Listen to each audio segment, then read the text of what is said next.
Hey everyone, I'm Megyn Kelly. Welcome to the Megyn Kelly Show. Oh my gosh, we have an unbelievable program for you today. News just broke that CNN Plus is shutting down after 3 weeks. The official close date, according to the New York Times, is April 3rd, I think. It lasted 1 month. April 30th, okay. It literally just launched. They're in their third week. No one subscribed. No one wanted more CNN. Absolutely no one. So it's shutting down. We'll get to that with our guests in a moment. And there's so much more to go over today, including this. We'll have a story that you will hear first right here on our show. As you know, we have been covering the Leah Thomas controversy for months. Many have. But now the debate over transgender swimmers is beginning to impact younger children, too. In Seattle, a prominent summer swim league is expected to vote on a plan that would allow biological boys to compete in the girls' division. We're going to speak with two parents who are sounding the alarm. But first, we begin with the CDC's mask mandate. The Biden administration is appealing the decision, striking down its mask mandate and all federal transportation, including airlines, buses, trains, and so on. This despite the ubiquitous images of people literally dancing in the aisles of airplanes, celebrating the end of this pointless thing. Not only is this appeal a colossally stupid political move, it is also a legal loser. The left had a meltdown this week over the judge who killed the mandate. But I've now had the chance to read the entire decision. And the reason they are attacking the judge and not her judgment is that the opinion was entirely sound. It is well-reasoned, it is methodical, it is well-supported legally, and in its descriptions of this administration's executive overreach, it is absolutely devastating. Here is what the judge, Catherine Kimball Mizell of the Middle District of Florida, found. First, the CDC had no independent authority to issue such a sweeping mandate. And any powers it did have would have to have been granted to it by Congress. So did Congress empower the CDC to enact such a broad mandate? No, found the court. See, back in the 1940s, Congress authorized the CDC to enact regulations aimed at preventing the spread of communicable diseases. This is what the DOJ relied on in arguing the CDC does have the power to mandate masks on federal transportation. But the law at issue provides examples of what the CDC could regulate. And it doesn't come close to gargantuan powers like forcing private citizens to wear garments on their faces for hours at a time. It covers things like fumigation, disinfection, sanitation, and so on. Sanitation, that's our hook, so thought the CDC. That's how we'll get them masked up. But the court was not convinced that a mask sanitizes anything. Sanitize, it found, means to clean something, which a mask clearly does not.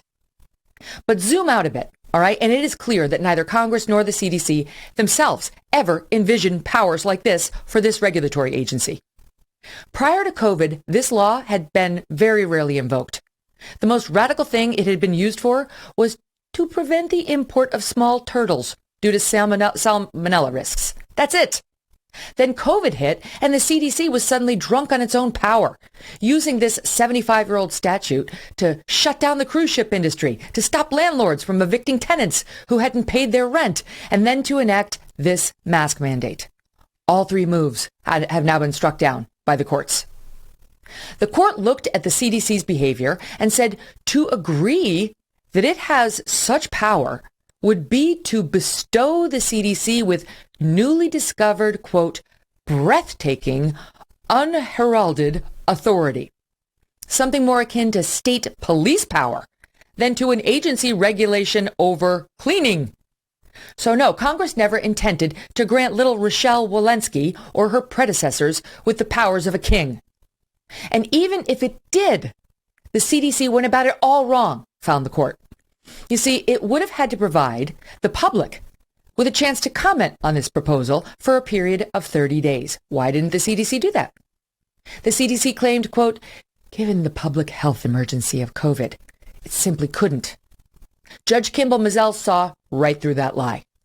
This mandate was not issued until nearly a year into the pandemic, 11 months after the president had declared COVID a national emergency, and at a time when COVID cases were on the decline.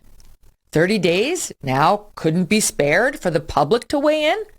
on an agency rule that had the power to send them to jail?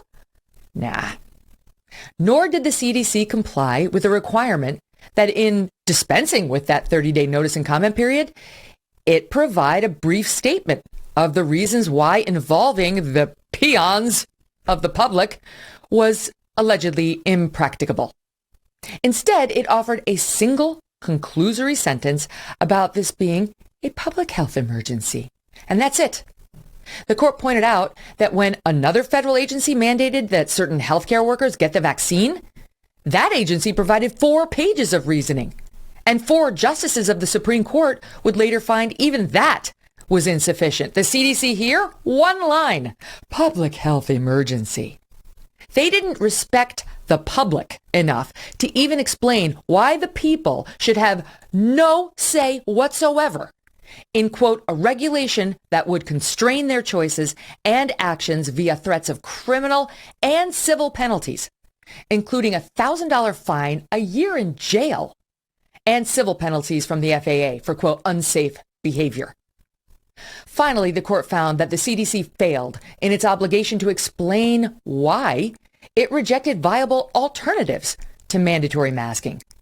The CDC's only response was to repeat its oft-cited belief that universal masking reduces transmission of COVID. Okay, said the court, but this mandate did not require universal masking. It allowed anyone under 2 years old not to mask, people with certain disabilities not to mask. It exempted people who were, quote, eating, drinking, or taking medication, as well as those who were, quote, experiencing difficulty breathing or feeling winded. The court pointed all of this out, getting right to the heart of what we've all known from the start of this thing. How does any of this make sense when we can have the mask down for long periods while we're eating and drinking? What you knew was nuts while on board that airplane, the court saw too. You weren't crazy. It was all a farce. And the court saw right through it. Thus, the court concluded that in addition to being not authorized by Congress and not being appropriately enacted because it skipped the necessary notice and comment period, this rule could not stand because it was arbitrary, it was capricious, it was unnecessary, it was nonsensical. For all of these reasons, the mandate was found unlawful, which is why I believe this ruling will be upheld on appeal. It'll go up to the 11th Circuit Court of Appeals, which is a more right-leaning court. And the U.S. Supreme Court is more right-leaning these days as well. So one, if not both of those courts, is going to wind up upholding this. I do not believe the Supreme Court, if it gets there, will strike down this ruling. Finally, a word on this judge. Her left-wing critics excoriated her because she never tried a case before reaching the federal bench. But the real problem they have with her is that she was a Trump appointee who once clerked for Justice Clarence Thomas. As Glenn Greenwald pointed out yesterday on this program, you know who else never tried a case before getting to the federal bench? Supreme Court Justice Elena Kagan, who's now 2 levels above Judge Mizell on the federal bench. Don't remember the liberals complaining about that then. It is true that the American Bar Association rated Judge Kimball Mizell not qualified, despite her extensive experience clerking for federal judges in the most prestigious courts in the United States and her time litigating at one of the best firms in the country. But make no mistake, the ABA cannot stand conservatives. It has a long history of rating as unqualified conservative judges whose positions on abortion, affirmative action, and the like it opposes. Its bias toward conservatives has been the subject of books, articles, endless commentary, and so on. It has deemed not qualified some of the most respected judges in the country and has a particular penchant for doing so to conservative women and minorities. Because as we all know, the left reveres identity, skin color, sexual identity, gender identity, unless the person is a Republican or not woke. But Judge Kimball Mizell does not seem to care about currying favor with the left, the ABA, or any particular group. She cares about the law. And thank goodness, by the way, for Mitch McConnell and President Trump, who, despite their differences, worked together to get judges like her on the federal bench. Joining me now to discuss that and much, much more, the hosts of the Fifth Column podcast, Michael Moynihan, a correspondent for Vice News Tonight, Matt Welsh, editor-at-large for Reason Magazine, and Camille Foster of Free Think Media. So happy to have you back, guys. How's it going? Thanks for having us, Thanks for having. Okay, so now do you get it? Do you understand the ruling and see why everyone's just attacking the judge? I mean, you said it exactly right. No one is talking about the actual ruling, which is usually a good sign. They talked about two things: that she was appointed by Trump, and that she's 35 years old. And then sometimes a very clever legal analyst would say, I can't believe that an unelected judge bypassed the will of federal agency. I'm glad that people have realized that judges are unelected. That's interesting. But the point being on her ruling that if people wanted elected officials to pass a law, that's how you should do this, rather than have an administrative agency just make some ruling that sanitation is going to be upheld by a mask, which doesn't make any sense. Then Congress, go ahead and pass it. You got Democrats run Congress still. Pass that law. You must wear a mask on airplanes and on trains and in the subway forever. And then run for re-election in November. Let's see how that goes. The fact is they're not. And because they know that they would get hammered because of it, they're trying to use the administrative state to tell people what to do with their lives. And the judge was right to tell them to go take a long walk off a short pier. Isn't it amazing that prior to this, the most expansive thing the CDC had ever done with this law, that now it claims it can mask us all interminably, was to say the little turtles can't come in? I mean, that's 75 years. That's as far as they went. And now it's like we have unending powers. We can, I mean, the rent, the cruise ships, the federal like, who do they think they are? Well, I mean, the weirdest thing about this, as Matt was pointing out, is that you're not talking about the ruling. No, but we've also given up on the idea of the science behind this. I mean, we have not had super spreader events on planes. This is not a place where people are getting COVID. Trust me, if people are getting COVID on planes, you'd hear about it. And so, like, in New York City, of course, Eric Adams for keeping the mask mandate on public transportation, which, by the way, your biggest worry on New York City subways. It's absolutely not COVID. I mean, I've been on so many times recently. I'm like, oh my God, COVID is really not my concern. They're not enforcing swinging a knife at me. They're not enforcing the pants mandate on the subway. Or the mask mandate. It's 50% of people on the subways aren't wearing them. I mean, I just took a 10-hour flight in which everyone gave up on the mask. It was a transatlantic flight. And it was an Eastern European airline where they're like, it's fine. Take mask off. No problem. And like everyone did. And so when everyone was celebrating the other day, Jen Psaki was asked about it. And she said, this is not data. This is anecdote. And it's like they do understand that this is a popular move. People at airports go do this and just go tomorrow, go the next day, the next flight you're on. You're not going to see people wearing masks. You can wear them.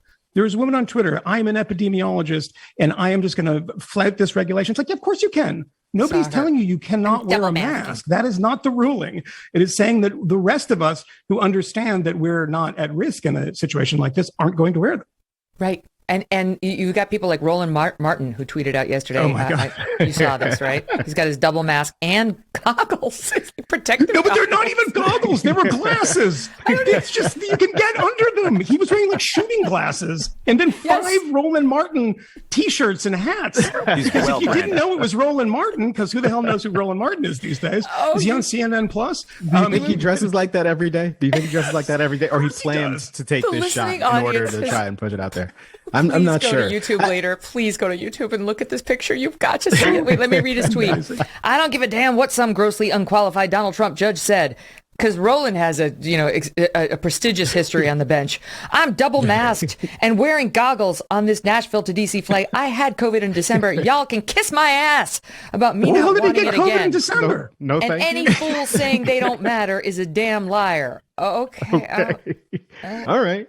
I want to know how he got COVID if he's wearing 7 masks and goggles and Roland Martin T-shirts. That doesn't make sense. I did see one of the replies in that tweet thread was someone who said they saw him at like the New Edition concert and he wasn't wearing a mask there. We don't know if that's true. Allegedly. That's like Valerie Jarrett. Valerie Jarrett did the same thing. She tweeted out as follows: wearing my mask no matter what non-scientists tell me I can do. She's sitting alone, it looks like, in her car. I don't know. It's like, okay, no one gives a shit what you do in your own private car by yourself. But she was at the, what was it? South by Southwest There she is. Look, with Jonathan Capehart together. Really close. Like 3 it inches looks like apart. less than 6 feet. I'm not sure. I don't know. Last month, no masks, right? Like, so spare me your virtue. Yeah, something about the timetable here is just uniquely frustrating. I mean, we're talking about the beginning of last year. This is the first thing that Biden does when he comes into office. It was already the case that most of the airlines were already requiring folks to wear masks. They'd already been doing the spacing, which they actually started to phase out by that point. And there was not an urgent demand for this. There was this desire for some sort of performative muscle flexing, some kind of COVID public health theater. And he keeps doing this sort of thing over and over again, like pushing the executive branch to, in any way possible, bend the law, forcing the courts to take some sort of action. But in this particular case, the new wrinkle is I can't imagine that he actually wanted the CDC to reach the conclusion that, yeah, we want these mandates. Let's go to court. Let's appeal this. You saw all of these videos of Americans on planes celebrating, of every race, color, and creed, like ripping their masks off, throwing them in the trash, airline attendants walking through the aisles, singing songs, collecting these disgusting things from people. I am flying tomorrow. I am delighted to not have to wear the mask, although it's a fairly short flight. But in either case, people have been over this for the longest time. And I imagine 1 or 2 extensions ago, if the Biden administration had decided we're not going to do this, they could have owned this victory instead of been at odds with it. And here's what's exciting to me about this. I'm all for this. Appeal it. Do it. This is a great appellate court and Supreme Court to be hearing this issue. You guys would agree, as a bunch of libertarians, they're not going to reverse this judge. And so as the ruling goes up, it only gets more important and more difficult to ignore. Let's make it Supreme Court precedent. With the 11th Circuit decision upholding this will be a lot tougher to dismiss than a federal district trial court, basically, is what she is. And this is what Jen Psaki said to it. Okay, this is what she said to Chris Wallace in his 3-week-old show that is dying in a week. She said, the appeal's important not only to preserve the mask requirement, but also, quote, to ensure the CDC's authority and ability to put in mandates in the future remains intact. Oh. Mm-hmm. The CDC does not want to lose any of its newfound alleged power. It's like, we used to deal with the fucking turtles, and now we can mask everyone. It's amazing. Let's fight. And no one's stopped to figure out they're not going to get this decision reversed. Do you know who that sounds like to my ear immediately? Is Dick Cheney. Right? Dick Cheney went, even before 9/11 and certainly afterwards, said repeatedly that one of our purposes, in by our, he meant him and George W. Bush, but I don't know if George W. Bush had really thought that one through, is to imbue the office of the presidency with the executive power that it had lost after Watergate. Like, we want to build more power for the ability to have more power's sake, and we're going to look for opportunities to. It is. I mean, he thought that we were defrocked after 1974 and Watergate. That's what she's doing here, and that should be even a bigger alarm for the Neil Gorsuches of the world. My God, Neil Gorsuch's career is all about trimming the sails of a runaway administrative state that can just point to any law enabling regulation or a regulatory agency from 50 years ago and start inventing laws. Neil Gorsuch rightly has said over and over again, wait, you can't do that. Congress has to pass actual laws that affect the thing that you're talking about directly. So this is a warning shot from Jen Psaki, and it's why we should be celebrating this, regardless of whether we think the underlying policy is good or bad. I happen to think the underlying policy is terrible and laughable, but that is a power grab. And if you are a super Roland Martin pro masker, just imagine President Trump having the power to do whatever he wants in any kind of next avian flu coming your way. Now, listen, in defense of the president, Jen Psaki, that was just her opinion. How does President Biden feel about this appeal? What does he say this is all about? Well, he was asked about it today. He was that actually my team, I followed his same confusion. He was asked about Title 42, the immigration basically rule that says when we're in a pandemic, we don't have to entertain anybody's asylum claim down at the border. Okay, this thing that he's going to lift in May. And it's controversial because we're already having a crisis at the southern border and so on. Okay, so he's asked about Title 42. And you tell me, because I heard an answer about the mask mandate, and they've spent now hours trying to clean it up, and I'm deeply concerned. Listen here. On Title 42, sir, are you considering delaying lifting Title 42? No, what I'm considering is continuing to hear from well, first of all, there's going to be an appeal by the Justice Department, because as a matter of principle, we want to be able to be in a position where if in fact it is strongly concluded by the scientists that we need Title 42, that we be able to do that. But there has been no decision on extending Title 42. Thank you. Oh my God. Thank you. He's going to run. He's going to run. Oh my God, is that real? Yes. It's not a deep fake? I thought that was a Megyn Kelly deep fake. I wish my audience could have seen the three of you while that was playing. One by one, the faces were, Yeah. I thought he was going to start talking about Pearl Harbor. The man is just not in the same universe as the rest of us. I mean, you remember how many jokes, I mean, there's probably some service that can tally this for us, how many jokes there were about the dumb things that came out of George W. Bush's mouth. Right. I mean, it was every single night. And, justifiably so in some ways. I mean, he's a president. You should make fun of him if he's, misstating things, using the wrong words. Was it the one that became part of the lexicon, one of George Bush's malapropisms? But this is never mentioned by, late night hosts, by anyone. It's the unspoken thing, is that this man, it's kind of concerning that the president does not seem to know what is going on about 50% of the time, and has a person in a bunny suit pulling him away from questions about Afghanistan, which sounds like, some acid trip fever dream in, a Jefferson Airplane song. There's a giant rabbit taking the president away from a question about Afghanistan. This is the place that we live now. As long as it's not Donald Trump, we're fine. Well, no. I mean, Donald Trump is in the rearview mirror for me, and I'm concerned about the current president, who doesn't seem to have his faculties about. We're going to show the bunny tape, but before we get to that, I want to read you the statement that President Biden issued, clarifying what we just heard. Mm-hmm. I want to clarify that in comments at the conclusion of my remarks this morning, keep in mind this is today, I was referring to the CDC's mask mandate. We know. There is no Department of Justice action on Title 42. We know. You're the only one who didn't understand. Like, what?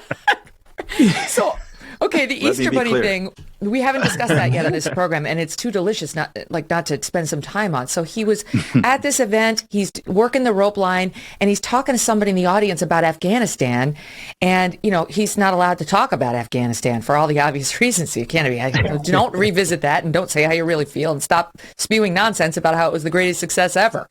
And, apparently it was a press aide inside of the Easter Bunny costume who goes over to literally pull him away and start jumping up and down oh, look over here. You can gather some from the listen, and you can certainly gather some from watching it. Here it is. Pakistan should not, and Afghanistan should be people. Oh, the Easter Bunny, Mr. President. Did you see the fright? Here's the bunny. Literally started waving in front of his face. It was like, no, you're done. He jumped. There's a big bunny in front of me. I have to leave now. Did someone even ask him about Afghanistan, or was he just volunteering his insights about Afghanistan at the road there? It doesn't seem like those kids in the masks asked about Afghanistan. They needed that bunny and his comments about Title 42. No, no, don't mention the DOJ. Different controversy. Where's the bunny in the line of succession? That is what I want to know. Can we just go back for 1 second, though? Because I do have to. Don't you think it's we talked about why it's legally just foolish to appeal the ruling for them, but politically, I mean, I know the far left is still holding on to their COVID restrictions. They love them. But, more sane liberals are against this. All of the Conservative Party and independents are against this. So truly, like, what? And I realize, okay, preserve the mandate, preserve the power of the CDC. But for Joe Biden, doesn't he think this is stupid? Like, why would they do it? This is the thing. Yeah, they're constantly talking to Twitter. I mean, they're constantly talking to a very, very small number of people on Twitter, which is their echo chamber. And this actually works out perfectly for them because, as you mentioned, Megyn, this is going to go up the appeals chain and it's going to get knocked down and we're going to not have masks on plane. That mandate is going to be gone. And they kind of slide out of it, right? So they get to say to their Twitter fans that we tried and we failed. It was a 35-year-old Trump judge. And then it was more conservative judges above us that are just screwing us. And then, they get rid of it because it's not terribly popular, but it's something that's incredibly popular with the people that they care about, which aren't in any way reflective of the American people as a whole. So, look, Joe Biden doesn't seem to have it all together. I don't know if he's not making the right call there politically or legally. He clearly doesn't understand what he's talking about when he gets asked questions by a rope line, by members of the press. But we have the vice president. We've got Vice President Kamala Harris. And the benefit of Kamala Harris is she can explain everything to us in a way that even a 2-year-old could understand, guys. That's what people love about her. Even when speaking to the actual Space Force, right? The Trump created Space Force guy. Like, I first heard this clip, I'm like, she sounds like a moron. And then I'm like, wait a minute, she was talking to actual Space Force guys? This is her explaining space to members of the Space Force. Yes, listen, Abby's horrified. Listen. I think everyone here recognizes how extraordinary space is. Whether it is satellites that orbit the Earth, humans that land on the moon, or telescopes that peer into the furthest reaches of the universe. Space is exciting. It's still exciting. It gets worse after that, by the way, Megyn. I don't know if you kept listening, and it gets less and less coherent. We at the Fifth Column did, in an episode not too long ago, have a bit where we just did Kamala Harris speeches off the cuff because they're so wonderfully weird and incoherent. Just recitations, yeah. You just talk about things are great, and how great that is to me. The feeling that I get, and it's like, wait, this woman's the vice president. It's pretty alarming. She's the coherent one, by the way. Yes, I want her to explain the decision we just got on mask. It's a big decision and a bad decision because masks are good. Now back to the president. Is why we're here. About the masks. There's always the nod and the slow. It was October of last year, right? Where there was that weird drama that played out where they had this YouTube original series. And it featured Kamala Harris, and she was with these 4 or 5 kids who all turned out to be actors. The actors, yeah, that's right. Worst child actors I've ever seen. Like, it was so clear that these were questions that they had been fed and been practicing and rehearsing. And she was the one who was supposed to be natural. And I do have some of that copy here. I just love the idea of exploring the unknown. We're going to learn so much as we increasingly are curious and interested in the potential for the discoveries and the work we can do in space. Yes. What are you talking about? What does that mean? Stop it right now. Where's the bunny? I get it, Camille. Is this scripted? Bunny back here. You know what? This just in, CNN Plus has offered her a show. That's funny. She's going to rock it for the next week. All right, that's where we're going to pick it up after we squeeze in a commercial break. CNN Plus is dead after 3 weeks of launch. Turns out nobody wanted more of CNN. Are you shocked? More with the Fifth Column guys in just 1 second. Are the high fuel costs putting a damper on your summer vacation plans? You got to watch it, right? From higher prices at the pump to a jump in airfare, it's getting more expensive to get away for a week. But what if you could soak up those vacation vibes year-round without having to travel? Get yourself a Michael Phelps swim spa by Master Spas, and you can do it. Whether you want to stay close to home this summer or just want to extend your break, a Michael Phelps Swim Spa by Master Spas can transform your backyard into an oasis. It combines the benefits of a pool with the therapy of a hot tub. Michael Phelps Swim Spas by Master Spas have a water current so you can swim, do aquatic exercises, and have fun with the kids. The water buoyancy will relieve pressure on aching joints, so it's actually good for your body. You can enjoy pure relaxation in the massage therapy seats of the swim spa. This thing's going to reinvent your family time. You're going to love it. Your family's going to love it. Your friends are going to love it. Michael Phelps Swim Spas by Master Spas come in a variety of sizes to complement virtually any yard, even if it's a small backyard. And since it's heated, you can use it year-round in any climate. Michael Phelps Swim Spas are 100% made in the USA by Master Spas, the world's largest swim spa manufacturer. Go to masterspas.com, put in the promo code MK to save $1,000 on a Michael Phelps Swim Spa or $500 on a Master Spas hot tub. That's masterspas.com, promo code MK. Okay, so CNN Plus, it's unbelievable. It's done. It just launched. It's in its third week. The reports were absolutely devastating about the lack of interest in this thing. They said 150,000 total subscribers, only 10,000 watching on any given day. I mean, I've seen it promoted so many different places. They are doing their level best to get people to watch that Chris Wallace show. Mostly it's the CNN anchors doing things other than their normal show. Like Don Lemon had a talk show, which apparently nobody wanted to watch. I'm shocked. Brian Stelter. Lemon, Brian Stelter was given a daily show. How did this fail? Yeah. It's brought in rude, so much Megyn. new talent.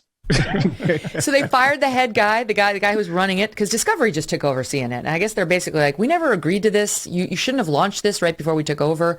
We didn't want this, and clearly the American public didn't want this.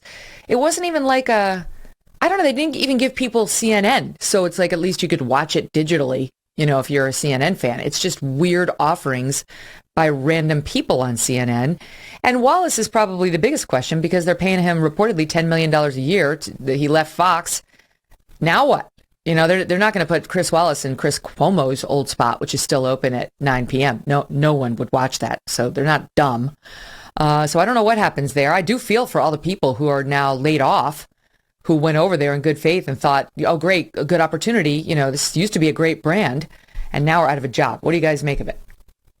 I mean, hundreds of millions of dollars spent by the corporate entity to try and achieve something in the space. This is obviously just a difficult time for streaming. I suspect most people listening or watching know that Netflix is also struggling with some of its subscriber numbers. But the reality is that the space has just become a heck of a lot more competitive. And what you actually have to be able to do is deliver some original content, some unique value, or have a significantly important archive of content.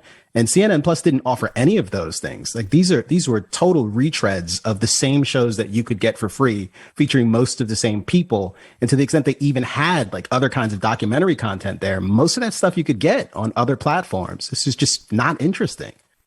Yeah, This is the one horrifying. thing that Somebody tweeted out, guys, even New Coke had a longer lifespan than. Sorry, go ahead, Matt. fail faster, at least. No, it's.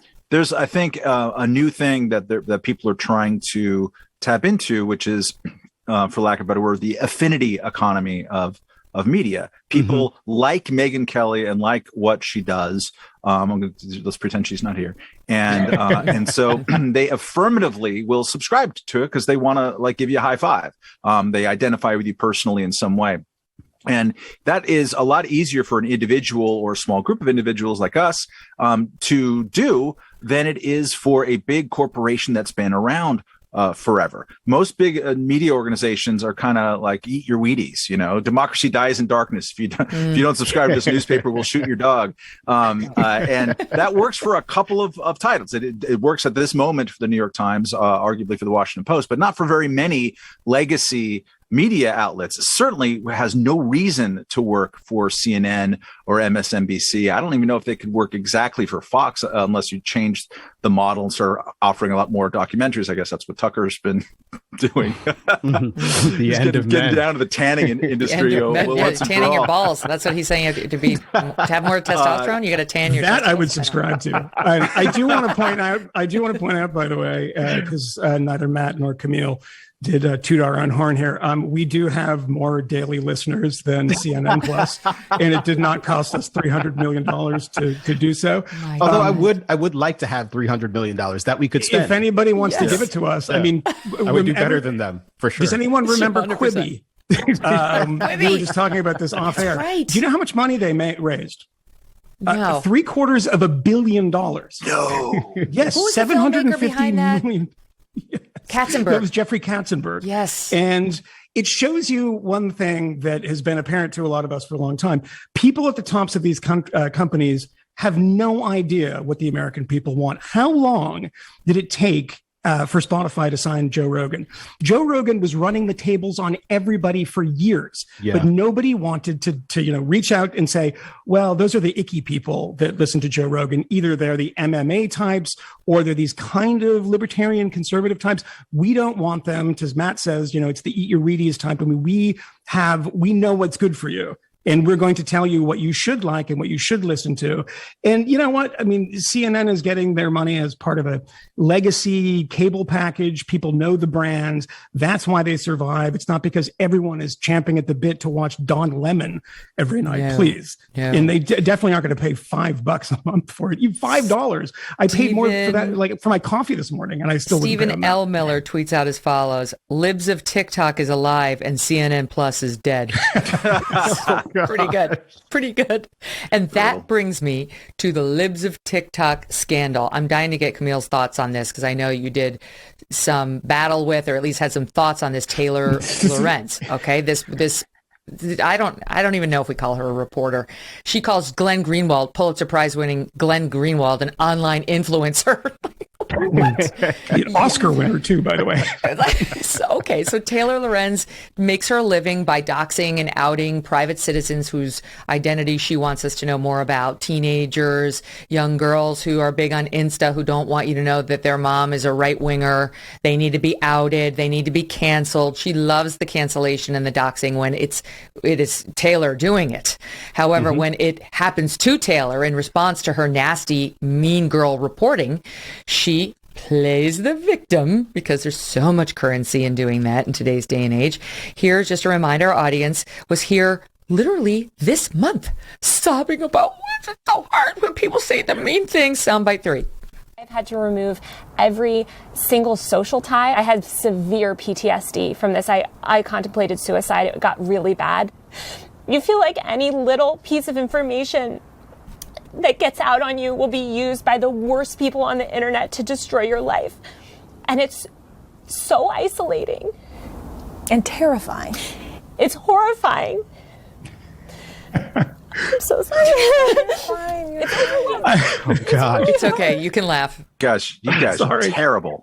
No, it's Laughing. No, but I'm laughing at the so-called reporter who feeds her another line. She's like, I have terrifying. More. I'm glad you mentioned that. Terrifying. I'm glad you mentioned that's Morgan Radford of NBC, who she was a nightmare when I worked there.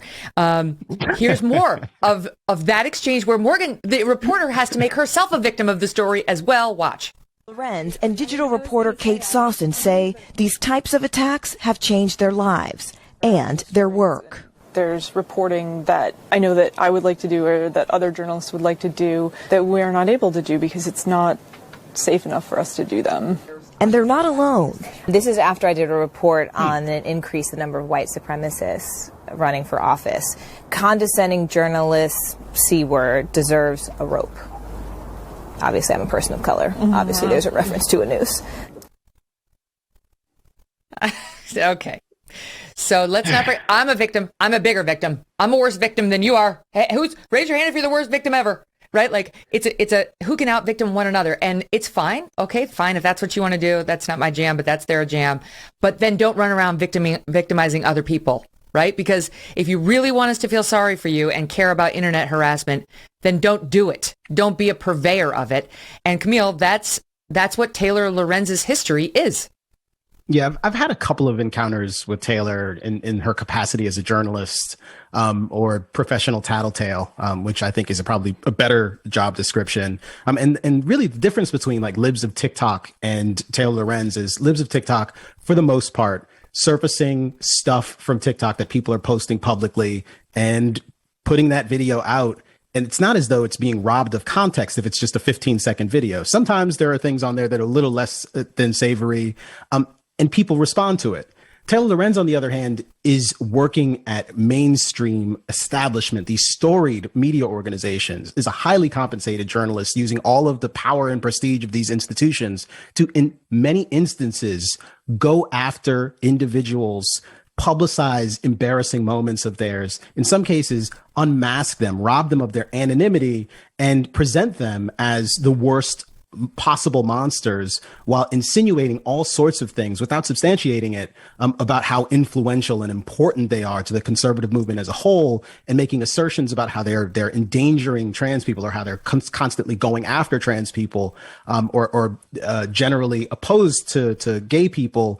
And there's something very disingenuous about the way that she goes about this. But I do think it's worth saying that there is an online culture that can get pretty aggressive. I suspect that every single one of us present here has been harassed, has been threatened, has received abusive comments online. That actually comes with the territory. And there are things that one can do to shield themselves from that. But it becomes a very different thing when the Washington Post is doing a story about you, is pursuing all of your personal contacts and family, is interested in outing you so that they can embarrass you, and is doing things like publishing your address on the internet and then denying that they've done this.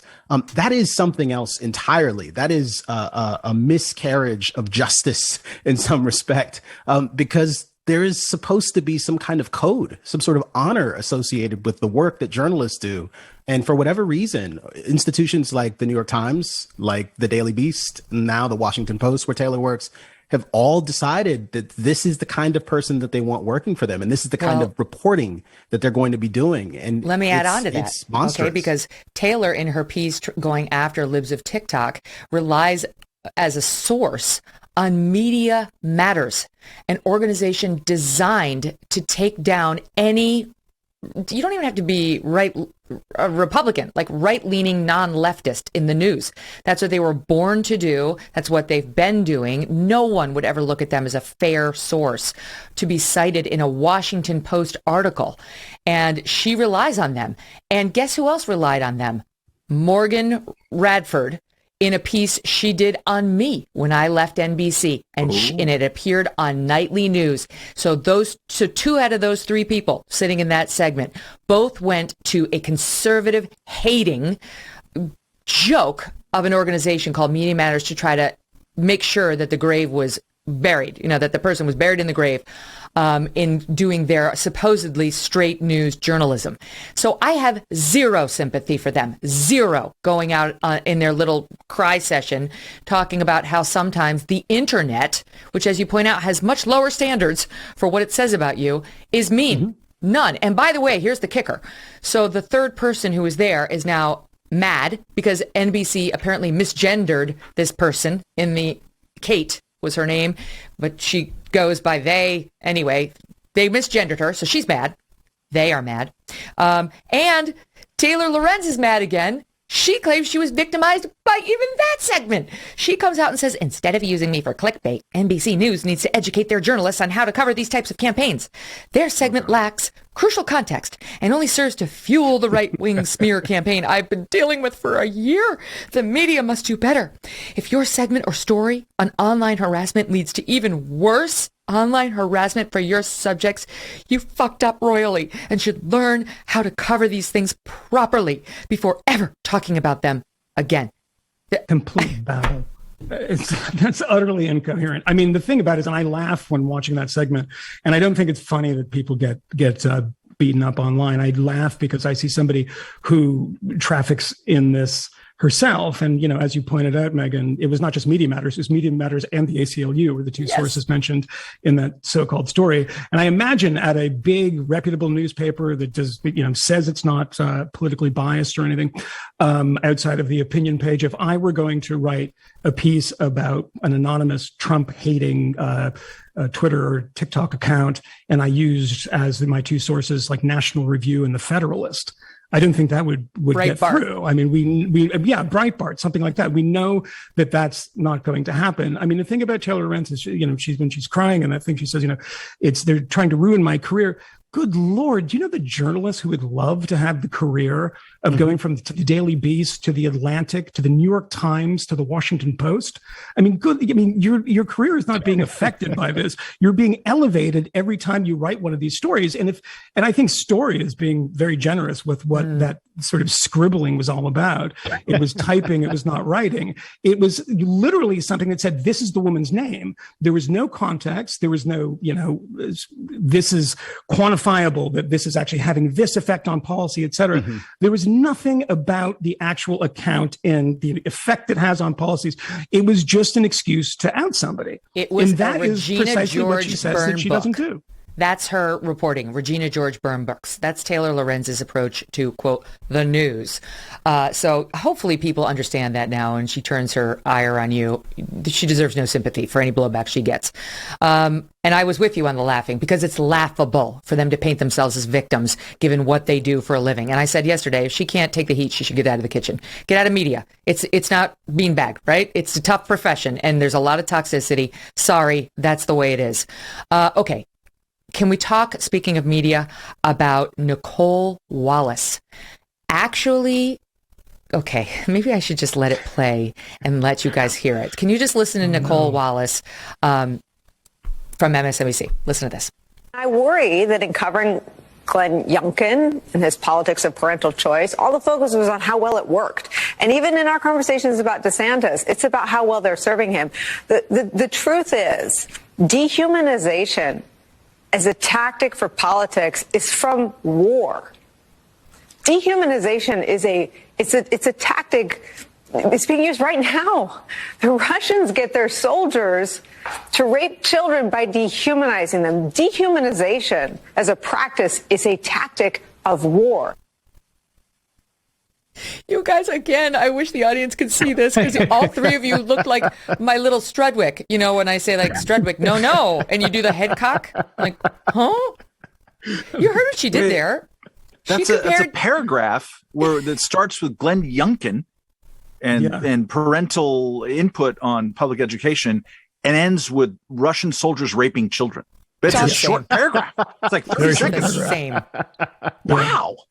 Yeah, that was an attempt of a moron on cable news, and she certainly ranks up there. Somebody who was a Republican when it suited her job prospects, and who decided that she was no longer a Republican. I don't know people who shed that much politics in such a short period of time, but when there's a good paycheck on the other end, I understand that people do.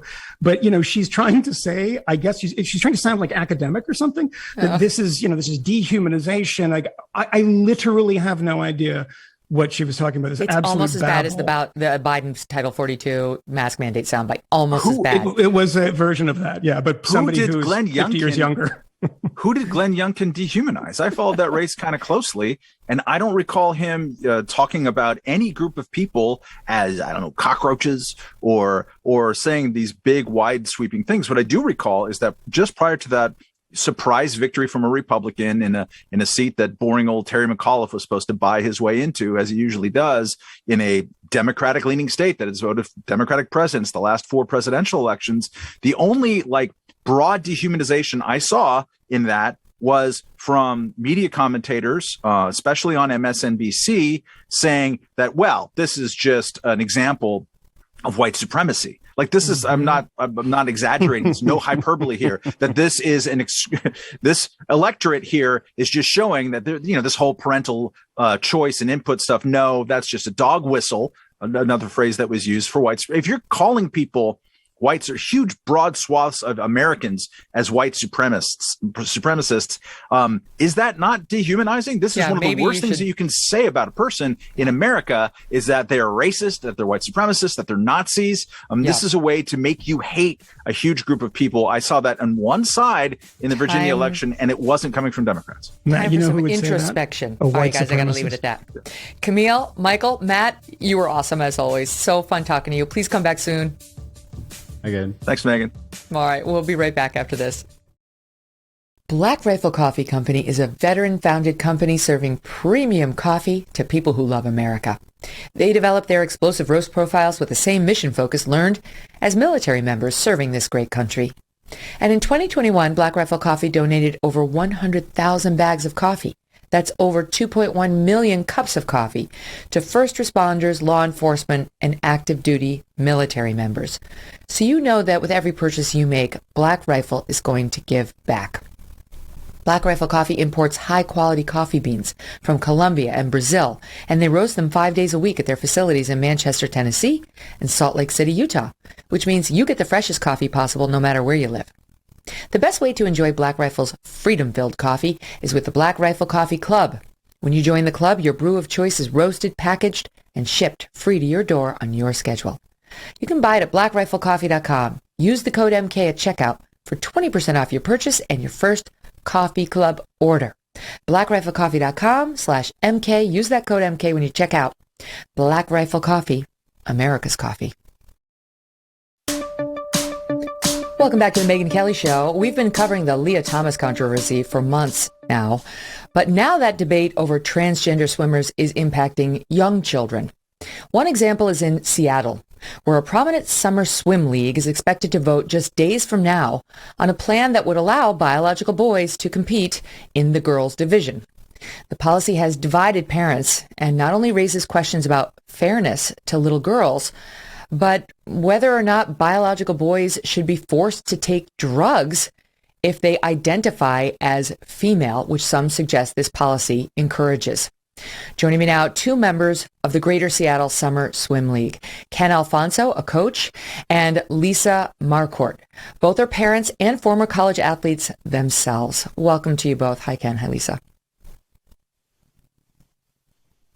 Okay, so let's just start with outlining what happened here. Ken, you're a coach, in addition to being a parent and a former swimmer in the league. So what happened? I guess it was October of 2021 that the swim league, this is like a rec league that has kids in all the grades in it, formed, this task force formed. And what was the purpose of this task force that you were not on and you were not made aware of? Right.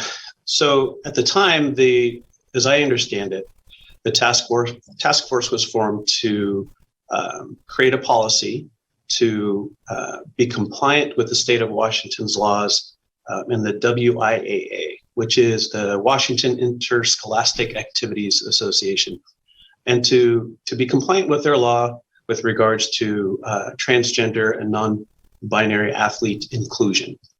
And so, yeah, the task force was formed from the league board that had a fall meeting back in October. And so they created a policy, and then presented that policy to the board, I believe March 1st. And then I was made aware of it as a coach later that day. So all these months, they're meeting, they're debating what's going to happen with the children, with the trans policies. And do the parents know anything about it? Do the coaches know anything about it? At this point, no. Just the folks who are on the board. It's about seven or eight people. And as I understand it, those on the board include only one woman. There's someone who I think is trans, and then biological men. Correct. That one woman on the task force. There's, at the time, 3 women on the board, but Okay. only one woman on the task force. Yeah. So, I mean, that's relevant because the people who get, who arguably could get hurt from allowing biological boys who then say that they're trans to swim against cisgendered girls, or girls who are biological girls who still identify as girls, are biological girls. Like, you need a biological woman, you need more than one, in my view, on the task force to sort of be bold and say, let me represent what some of the concerns might be. And they only had one, and she was very pro having the trans swimmers swim in the lane. So as a coach, what concerns you about this? Because, I could see somebody saying, well, they need to have a policy for sure, because this is happening more and more. So somebody's going to have to sit down and have a policy. Right. Speaking as a coach, really the main concern to me is a couple things. One, if we're going to have this policy, it's worth doing, then it's worth doing right. I think the policies a bit rushed, a bit too quick. It's missing some things. There's some flaws in it. And then the biggest thing for me, really, as a coach too, is just fairness. The WIAA policy has zero restrictions with regards to hormone mitigation. There are no requirements. Our task forces try to create something a little more restrictive by implying a hormone mitigation therapy for at least 1 year. For example, if you're a transgender girl swimming against biological girls, you have to be on this therapy for at least 12 months in order to participate if you've made a specific qualifying postseason times, faster times, so more elite swimmers.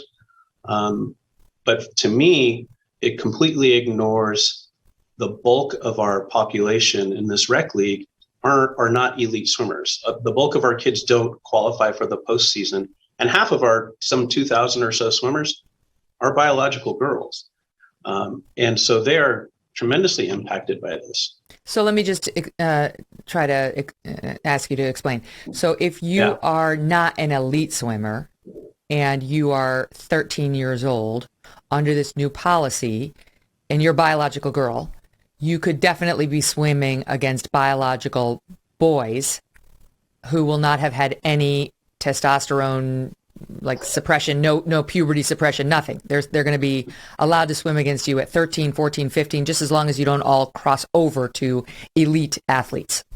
Correct. That's correct. Yeah, I see the problem. And then the problem on the flip side is, in a way, by saying those who are elite, who then have to take the puberty blockers or what have you, it's almost like encouraging them to take the puberty blockers, because if they want to, if the trans kids, the kids who think they might be trans, want to swim at the elite levels, they have to now take some sort of a drug. Right. You're exactly right. Many of the parents and other coaches feel this way. The language within the policy does state that they don't encourage that to happen. However, again, if you want to participate as a trans athlete and you're an elite swimmer, you're going to have to take these hormone suppressants. It's really fraught. It's very fraught. And I know, Lisa, one of the things you've been objecting to is there's no doctor involved in this at all. When we became aware of the policy and the policy changing over time as well, that was certainly one of our questions as parents that are concerned on all points of view on transgender and swimming. But it's a much richer issue than simply putting the policy out there. Yes, we have yet to see medical review. Is this the right thing to mandate hormone therapies? At what age is that appropriate? How do we accommodate for that? How is this gender inclusive task force going to monitor therapies? We as parents do not have any of those answers to those questions. And in fact, we've been trying to find some spaces to ask these questions, have them answered by professionals. We're trying to look at this comprehensively. We don't want to have just one perspective. We are all families that care, but we have not been able to have this platform to sit down together and really look at the issue. I mean, that's one of the things that jumped out at me in reading the background on your stories is you live in Seattle. It's not exactly Texas. It's not a conservative bastion. And I would imagine most of the coaches and the parents are pretty progressive and open-minded to, how to find a way forward on this. But it seems to me they're treating you like you just don't get a voice unless you automatically subscribe to the most progressive thing possible. And any objections on behalf of cisgendered or biological girls will be treated as bigoted, will be treated as you're somehow anti-trans, as opposed to these are complex issues. They require thoughtful debate and discussion. What do you think, Lisa? I think they absolutely command thoughtful debate and discussion. I have yet to meet one family that is exactly the same as another. We present with different needs. We have children that are unique, and to be shut out from the discussion is a red flag. I'm for every child. I'm for every family. That is a part of my life principle. And when I see families knocking on my door, which is why I'm here, they said, Lisa, are you aware of what's going on? And I used to coach in the league. I have multiple children myself. And they said, did you hear about this policy? They asked me that. No, I haven't. And then, as Ken mentioned, some of this was going on months ago during COVID while we were all shut down. And yet the policy to be implemented is going to take all of us. And yet the families where my children they'll dive into this pool literally of families that are required to implement a policy that we do not yet understand. And what Lisa, do they say, like when they come to the door, what is it they're worried about? They're afraid of having a face to questions related to transgender. They're afraid that their asking of a question will be put out there publicly, saying that because they're asking a question of concern, for example, they wanted some medical data, they are afraid of being labeled as transphobic. Mm-hmm. And it didn't seem to me, my producer Kelly put together sort of a mashup of when they finally had this meeting and they allowed some parents to comment, some coaches to comment. But to me, watching it, it didn't really seem like they wanted your input. It seemed like the parents and the coaches got shut down whenever they poked the bear, even mildly. The one that jumped out at me was somebody saying something like, what about the fairness to cisgendered girls? And there was the one guy like, well, they don't need to worry. There's no problem to the cisgender girls. The trans girls will be swimming in a different lane. It's like, well, we're not saying it's like wrestling where there's a biological boy who's going to, hurt. No one's saying that about swimming. It's just about biological advantages. We have a little soundbite, a mashup of what happened so the audience can hear for themselves. Stand by. No one is asking anyone to be trans or non-binary. That it's not appropriate to be asking about why a swimmer is swimming in which category. What if my team doesn't have any transgender swimmers?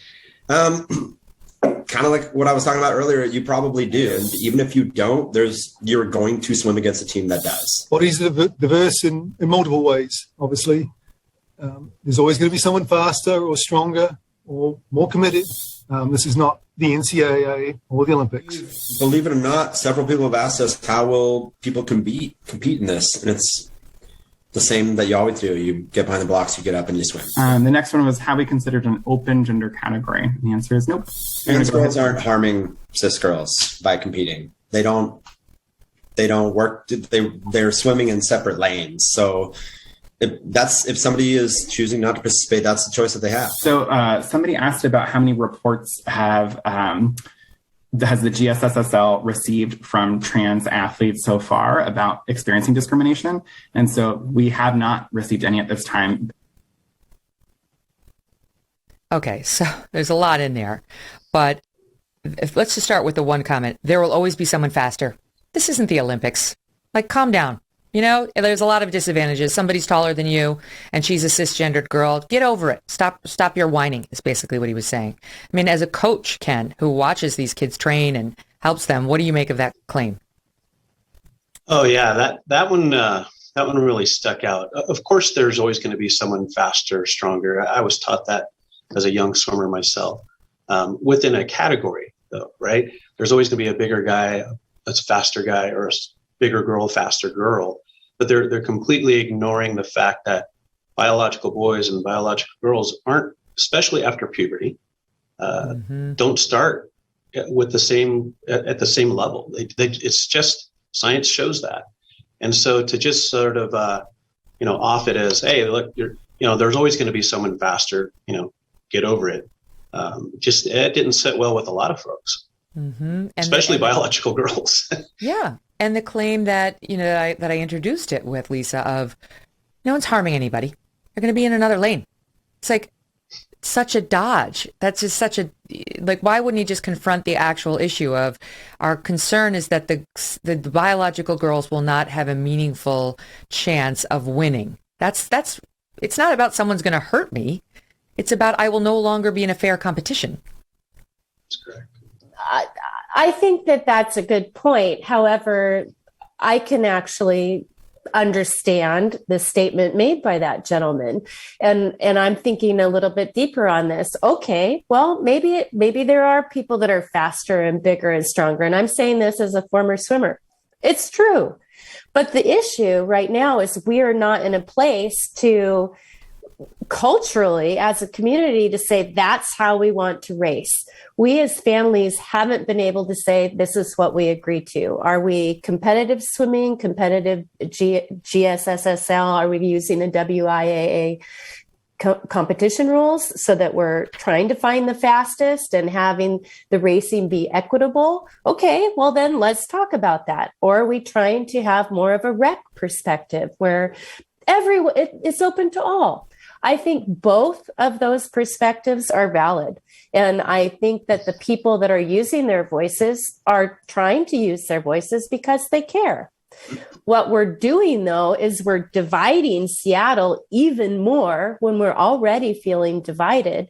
And people are becoming very defensive and trying to say that one way is right, when if you ask and you look at the process, we haven't even sat down with one another to say, this is what we want our league to look like. This is what racing in the GSSSL is like. People are just assuming that we're all on the same page, and we're not yet. What do you make of the 13 years as a somewhat arbitrary point at which they would have to use some sort of hormone suppression therapy if they wanted to compete at the elite level? To me, I mean, I have a 12-year-old boy and I have an 11-year-old girl, so I have kids right in this sweet spot here. And while my 12-year-old boy he hasn't reached puberty yet, one of his best buddies is well into it and he looks like a man. And, he's got like growing a mustache, and he's got a foot on my kid. And he's got the hair. I mean, like this, he looks like a man. And so he's just started puberty earlier. So that kid under this policy, I think, could swim against a biological girl and nobody would be objecting to it, Ken. As it stands now, yes, that's exactly right. And it's interesting in our swim league, if you look at the times that are needed to qualify for the postseason to move on after the regular season, 12 and under boys and 12 and under girls have exactly the same qualifying times. You touch on it. It's right when that 13 and over happens, you start seeing a dramatic difference in how much faster boys swim. The qualifying times to get to postseason are drastically different. And in a sport where fractions of a second can really be in an eternity, I mean, some of these times are 8, 10, 15 seconds faster than the fastest girl. So yeah, that just speaks volumes to, like Lisa is saying, we need to figure out, is this how we want to swim? Is this exactly the way we want to do it? And there hasn't been a discussion. The meeting you showed, the mashup there, it was a Q&A, but it was controlled. Mm-hmm. Only the task force was allowed to speak. They were, in a sense, cherry picking some questions, but there wasn't a free flow dialogue. There was no, there was a few follow-up questions that were able to be answered, but again, there hasn't been a dialogue as to, is this what we want for our parents, for our community, for our kids? Yeah, somebody said in one of the prepared questions, did you consider a division for sort of open gender? And the answer was just no. Like no discussion, Lisa. It's just like that's not happening. Yeah, they even made a slide that just said nope. And you tell me there was nothing to support that answer at all. It looks to me like you have the lead person on this task force looks like an activist. Like the jury seems rigged. Yes, I do think he's an activist, and I know him.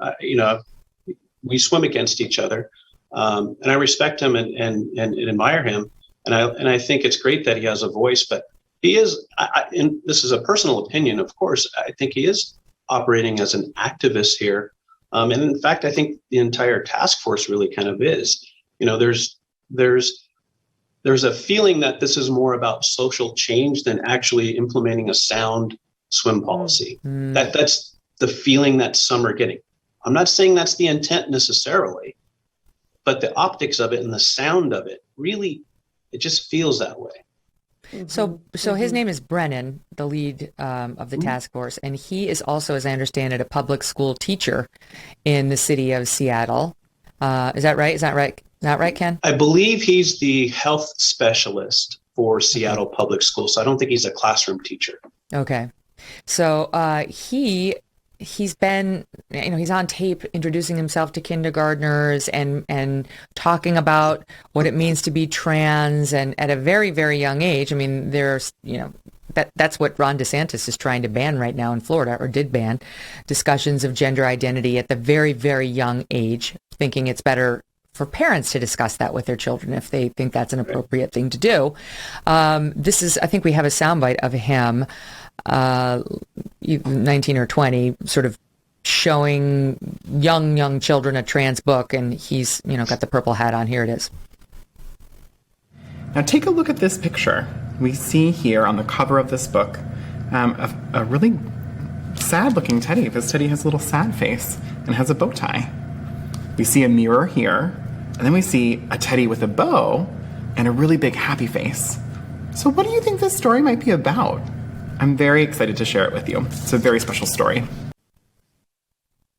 So the thing is, Lisa, I used to practice law, and what you would do if you have, and it's fine for him to have the positions that he has, you would get a more J.K. Rowling type representative to be on the task force as well, just so you have both opposing views represented.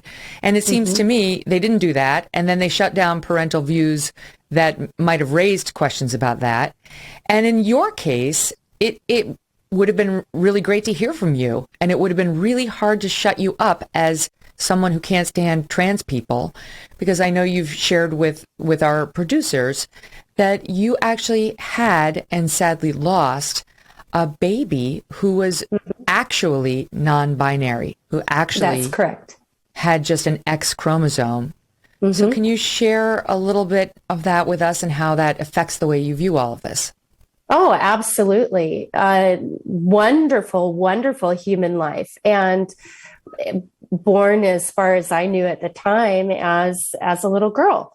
But lo and behold, she was truly single X. She would have been in that umbrella, that medical umbrella of needing some type of hormone therapy. And I think one of the lessons as a mom who sat on the other side and can relate to where all of us are as parents on this issue is, I have yet to meet any parent that doesn't want the best for their child and for other children. And when we are starting to talk about hormone therapies, we are also talking about the involvement of psychologists, social emotional supports. How do we work as families, nuclear and extended, to support the well-being of children? What do the medical professionals say? When is the right time to introduce therapy? Do you want to wait until it truly is the child's choice or not? These are big questions. And I sat in rooms with multiple professionals debating these very questions, and not one of us had the exact same answer. Wow. Yet all of us had the same value, which is we wanted the very best for this child. And I still, if she were still alive, or he, whatever Ella would have chosen, I still would have wanted the best for Ella. I would have loved for her to have raced in the GSSSL if that was what was wanted. But to think that one group knew what was right for Ella, absolutely not. These decisions are not made in silos. These children do not grow up in isolation. They grow up with their families over time in family-based organizations, like all of these pools are. And it requires all of us. It requires consistency in how we implement policy. And you bet when it came to the well-being of Ella, I wanted people to ask very hard questions because I did not, nor do I, have all the answers. Ken could have been Ella's coach, and I would have wanted Ken to be asking very hard questions about what it means for Ella to succeed in racing, just as I would want my other kids to succeed. And I would want to hear from the medical professionals as well. These are big commitments. And if we think that this is small potatoes and that the decisions can be made by 5 people who volunteer out of good faith to try and do the right thing. But if we think that that is healthy policy and we haven't heard from families and we haven't heard from medical professionals, big red flag to me, big red flag. I know you have 4 children in addition to Ella, 3 boys, 14, 16, 18, and a daughter who's 12. She's a swimmer, and Ella was your 5th. May I ask you a follow-up question about sweet Ella? I'm so sorry this Absolutely. happened. Because I don't think most people understand what that means, to be born with just an X chromosome, and how would that have manifested in her life? She looked like a girl. I guess they did a blood test that showed this, but you tell me. But how is it identified, and how would she have developed, if she had lived? Great question. A lot of how she would have developed, and I'm an advocate of the social emotional first, would have had to do with partnership with her family in the community settings where Ella was growing up. That means her school. That would have meant the summer swim league, because that takes months out of the year. That's the very first space. Could she have developed into a woman that had children of her own? No. Could she have developed into a man that would have had children of his own? No. But could she have eventually developed into a beautiful human being with or without some of the hormone therapies? We don't know. She didn't get the opportunity. But I can say that what I learned is as big of ideas as I've always had. I did not know enough. I knew that my job was to be a loving mother who could help Ella navigate a very difficult environment. And that would have been in school, that would have been in sport. And I would have wanted my community activated, and I would have wanted them to know her or him or they now. We didn't have those options when Ella was younger. But I would have had to have been a part of the picture too. And medical professionals would have been a part of her life throughout her life. I hope that answers your question. It does. To me, what I'm feeling is she was born to the right mother, first of all. Oh, thank you. Secondly, how sad it is that no one wants to listen to you. I mean, why wouldn't they listen to you? With all due respect to Ken, I mean, you are the perfect person to weigh in on this. So empathetic toward kids who are struggling with some of these issues, but having cisgendered kids who could, like your daughter, who could be on the losing end if the policy isn't handled in a certain way, but with empathy toward all. Why wouldn't they listen to you? What do you think the reason is? I think you're asking a really good question, and trying to come from a very optimistic perspective of problem solving. I think we see a need. I think people want to make the right decisions, but you know what happens when you see a need and you rush? All of a sudden, oh, I can do that. I'll jump right in. Let's do this. I know what's right. Well, we're not listening because we're not slowing down, and we're not providing places of meeting where we're assuring that we're hearing different perspectives. Right now, we're dividing people, and we're rushing. We're rushing. And when we rush, and when we provide a webinar versus an open discussion platform, we prevent voices like myself from being heard. And we have great fear, certainly here in Seattle, of speaking up. out of concern that someone with some other potential agenda is going to say, because we use our voice, we're saying that we are phobic of some group of people, which is not the truth, but that has happened to others in this area. And I suspect that's at play. That's a tactic, right? I mean, that is used as a tactic to silence dissenting voices. And that's why it does take a lot of courage to speak up. I mean, we're seeing it now with the swimmers at UPenn who are up against Leah Thomas, who have found every way they can, other than coming out themselves, to register their objections to what's happening. They've gone through their parents, writing letters to the school. The school's response was, here's the number for the school therapist. Like, your daughters can go to therapy to deal with their anger, but no one's going to address the actual complaints. That literally happened.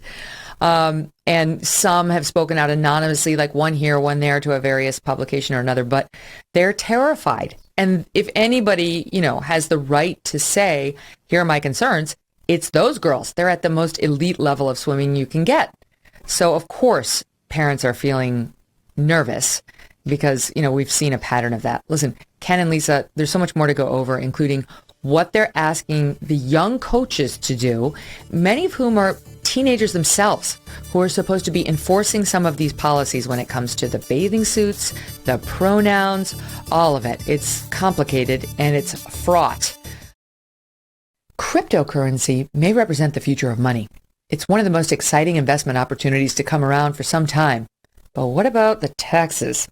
With an Alto crypto IRA, you can trade crypto like Bitcoin and avoid or defer the taxes. Alto's crypto IRA is the easy way to get crypto into an IRA. You can trade all you want without the tax headache. Create an account in just a few minutes. No setup charges, no account fees. Secure trading 24/7 through Alto's integration with Coinbase. You ready to take your investments to the next level? Diversify like the pros and trade without tax headaches. Open an Alto crypto IRA with as little as $10. Just go to altoira.com/Megyn. That's ALTOIRA.com/MEGYN. Start investing in cryptocurrency today. Go to altoira.com/Megyn.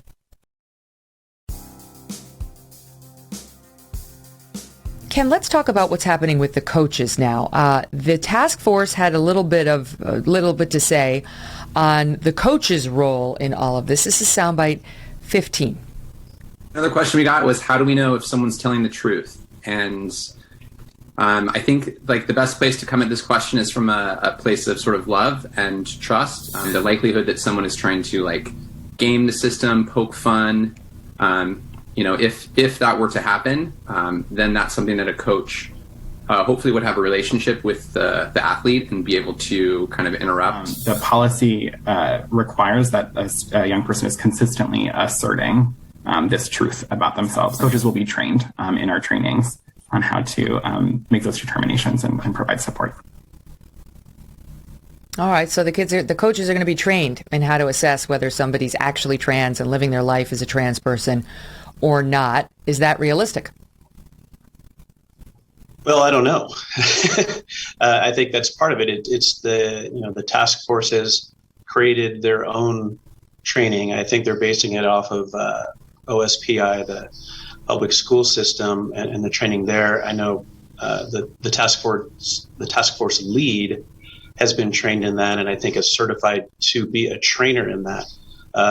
But a lot of our coaches, I'm an old coach. There's a few of us, but some of our coaches, my assistants, are 19 and 20.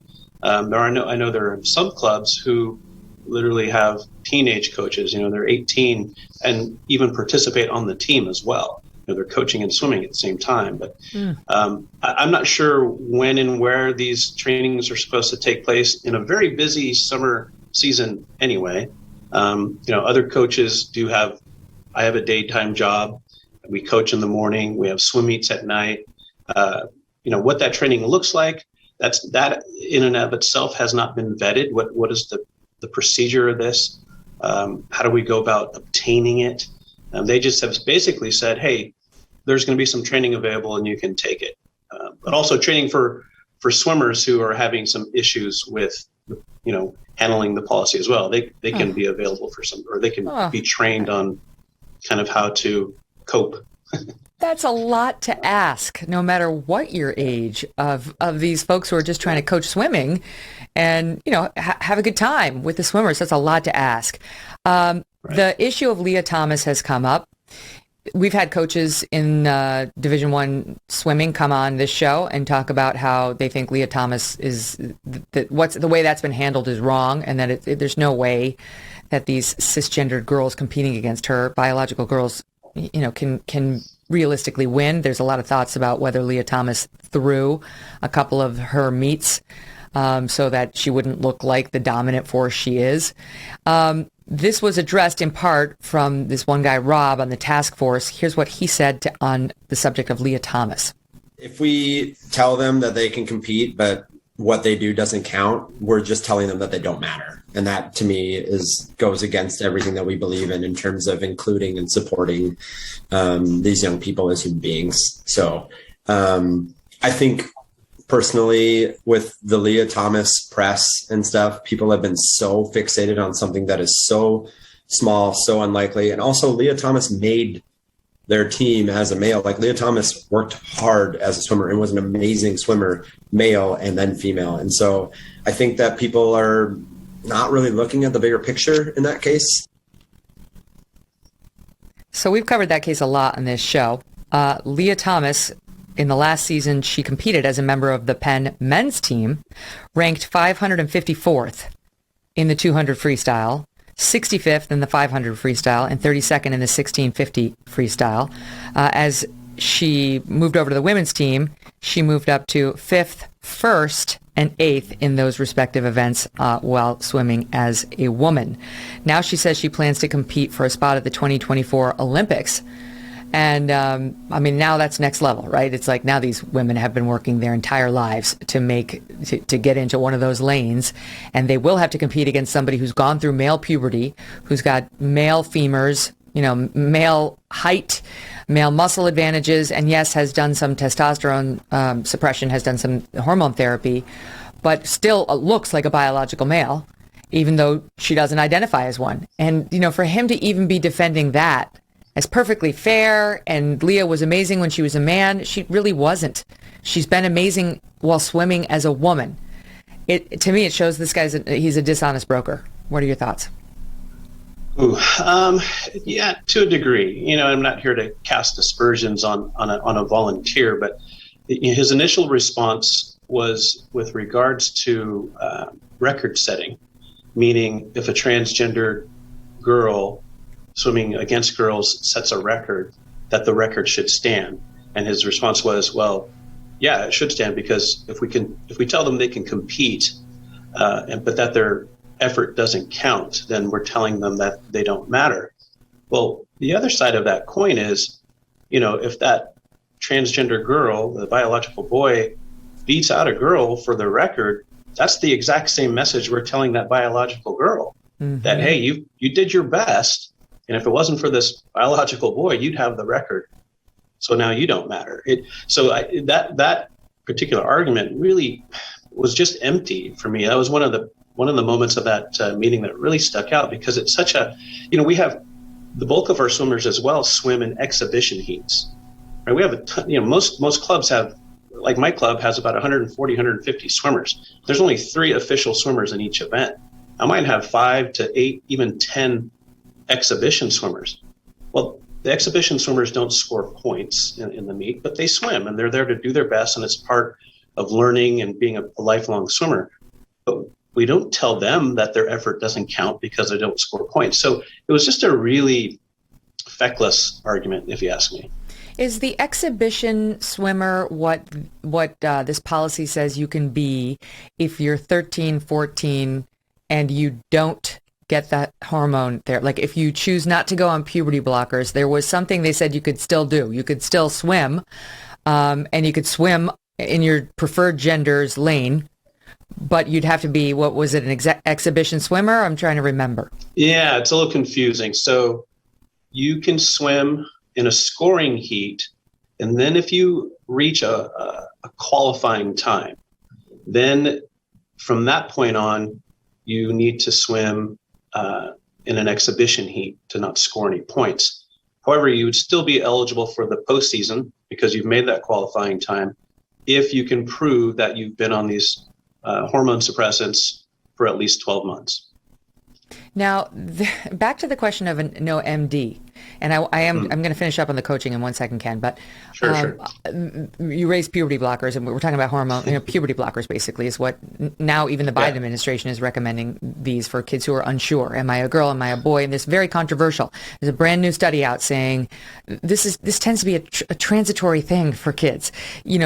Suppressing puberty actually can have lifelong consequences on genital development, on fertility, and so on how you look for the rest of your life. I mean, it is not a harmless thing, as some would suggest.